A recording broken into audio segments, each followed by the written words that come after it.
How do you buy an Amazon-proof retail property?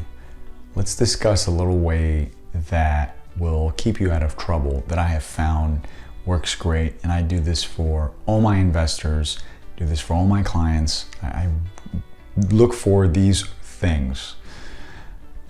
Everyone is afraid to get into retail right now, even banks, because of the Amazon factor, the internet effect.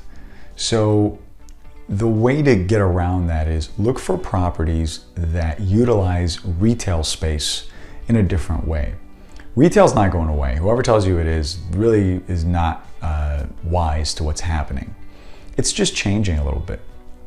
I don't like or encourage anyone to look at retail property that has a shoe store or maybe a clothing manufacturer or distribution or anything like that. And I'll tell you why.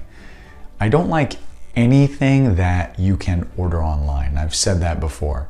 The way to get around this is think of your center. Let's say you have a 10,000 square foot center and it's not a big neighborhood center, it's a small one. What's in there? So if you have 5 locations, no matter who's leasing, so if there's somebody already there and you're taking over, you may not have as much flexibility. But if it's an empty center and you're filling it up, or maybe it's an empty space, try not to lease to places that have a huge online presence. Now, I'll give you an example. I like Little Caesars Pizza. And what I have found, Little Caesars Pizza attracts Metro PCS. Now, I don't eat Little Caesars Pizza all the time, and I don't have a Metro PCS phone, but I like them as tenants, and I encourage everybody, if you see them, that's kind of a good segue to what you want.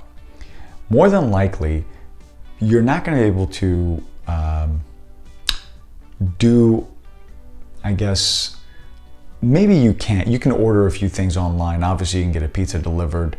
More than likely, people go in there and they pick it up. I don't think Little Caesars delivers. I think you have to go in there and pick up your pizza. I don't know about the business model, but that's a system that you could use. Maybe those two don't always come together, but use this kind of as a reference. A cell phone store. A cell phone store is more likely to have someone walk in than order your phone online and have it shipped to you. Because people want to go in there, they want to try out the phones, they want to talk to someone, they like the interaction.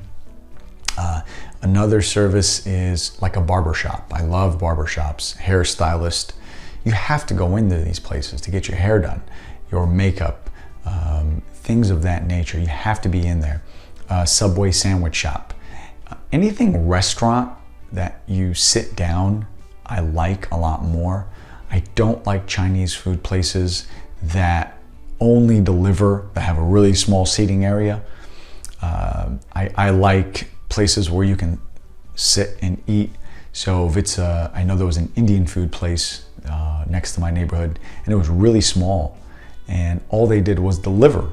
And I thought, wow, that's not very good, because they have no walk-in traffic. Even if you did, you have nowhere to sit down. There's only room for like 4 people. So I look at a lot of different models, and obviously everybody wants the bigger stuff, right? The franchise tenant, the regional tenant. That's not always there.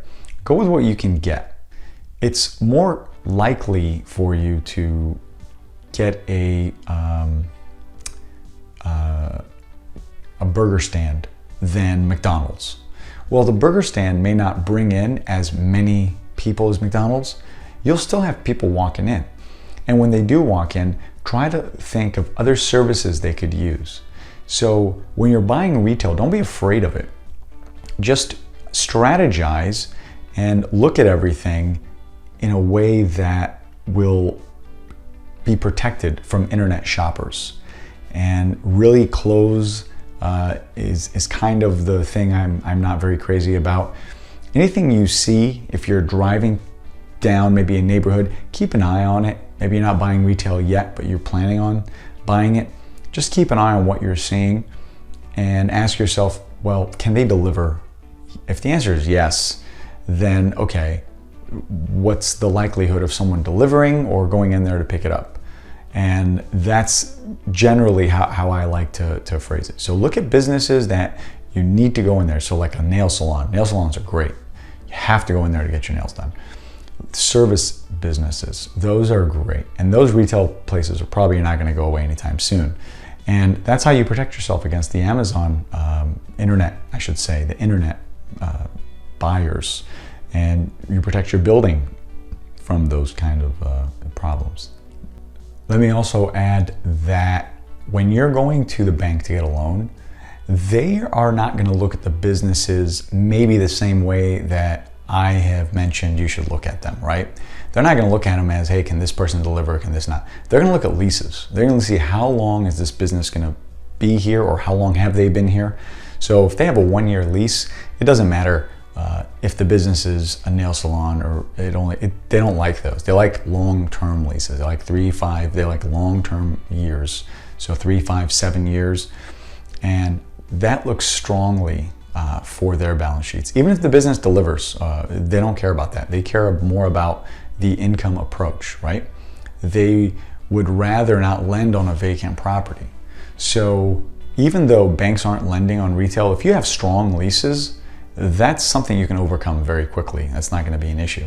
But try to make your center attractive to other businesses. So be selective on your tenants. You can't just let them in freely. So a lot of times saying no is a good thing. And look for those business models that you approve of and you like. All right, that's all I got for you. Like this video, subscribe to this channel. Questions, comments, let me know. I'd love to read them and help you out. Enjoy your week. Thank you so much for watching.